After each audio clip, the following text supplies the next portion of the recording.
সময় চলে এসেছে, কিছুক্ষণ পর ইন্তেকাল করবে। আবু বকর বললেন, ছেলে আমার, যাও না আলীর একটু ডেকে আনো, আলীরে ডেকে আনো। মাওলা আলী বলছেন, আমি কাজে ছিলাম, হঠাৎ খলিফাতুর রাসূল আমিরুল মুমিনিন ডাকলেন, আমি দৌড় দিয়ে চলে আসলাম। আমি যখন গেলাম, আবু বকর আমার হাত ধরেছেন। কার হাত? আলীর হাত ধরলেন, ধরে বলছেন, আলী, এটা ওই হাত না যেই হাত আমার নবীরে গোসল দিয়েছিল, এটা ওই হাত না যেই হাত আমার নবীরে কাফন পরাইছিল, এটা ওই হাত না যে হাত আমার নবীরে রওজায় রেখেছিল। আলী বলছেন, কি বলতে চান, একটু খুলে বলেন না। আমি আবু বকর আর বেশিক্ষণ রইব না, অল্প কিছুক্ষণ পর দুনিয়া ছেড়ে চলে যাব, আমার গোসল যেন কেউ না দিয়ায়। আলী ওই হাত দিয়ে দিয়ায়ও যেই হাত আমার নবীরে গোসল দিয়েছিল। আলী কাফন তুমি পরায়ো, আলী কবরে তুমি নামাইও। আলী আমি শেষ বেলায় একটা ওসিয়ত করে যায়। আলী বললেন, কি ওসিয়ত?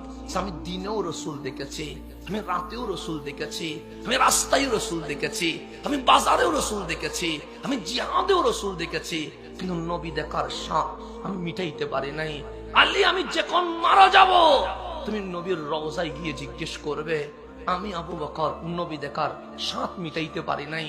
আমার নবী যদি হুকুম করে আমি আবু বকরকে নবীর কদমের পাশে শোয়া দিও, আমি কিয়ামত পর্যন্ত আমার নবীকে দেখতে থাকবো। দেখেন আবু বকর বলেন, আন-নাযরু ইলা ওয়াজহিক, আমি শুধু নবী দেখবো, আমি শুধু নবী দেখবো। উনি মরণের পরও নবী দেখতে চায়, উনি মরণের পরও নবী দেখতে চায়। আলী বলে, যদি কবর থেকে কিছু না আসে। আবু বকর বলে, আলী, যদি রওজা থেকে আওয়াজ না আসে, তুমি বুঝে নিও আবু বকর নবীর কদমে কবুল হইতে পারে নাই। যারে নবী ডাকে নাই, তার জান্নাতুল বকিতে দিয়ে কি হবে, তার জান্নাতুল মুআল্লাই দিয়ে কি হবে? যে কোনো কবরস্থানে দাফন করে দিও, কেন? যে নবীর কদমে কবুল হইতে পারে নাই, তার কোনো স্বপ্ন থাকতে পারে না।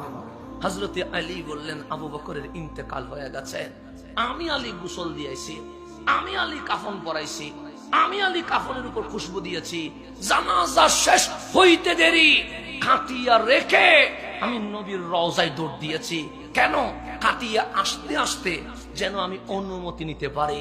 দেখলাম রওজার দরজা বন্ধ, আমি একটু হতবাক হয়ে গেলাম।